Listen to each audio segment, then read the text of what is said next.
2025 তারিখ দেশব্যাপী পরিচালিত ডেভিড হান্টের অংশ হিসাবে ফরিদগঞ্জ থানা পুলিশ কর্তৃক থানা এলাকার বিভিন্ন স্থানে অভিযান পরিচালনা করিয়া মোট 14 জন আসামিকে গ্রেফতার করা হয়।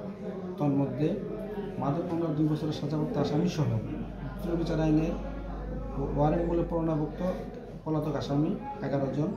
এছাড়াও অত্র থানা এলাকার একটি নিয়মিত চুরি মামলার চোরাই মালামাল সহ 2 জন আসামিকে গ্রেফতার করা হয় এবং থানা এলাকায় অস্থিতিশীলতা পরিচালনাকারী যুবলীগের সক্রিয় সদস্যকে সহ সর্বমোট 14 জন আসামিকে গ্রেফতার করা হয়।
ওই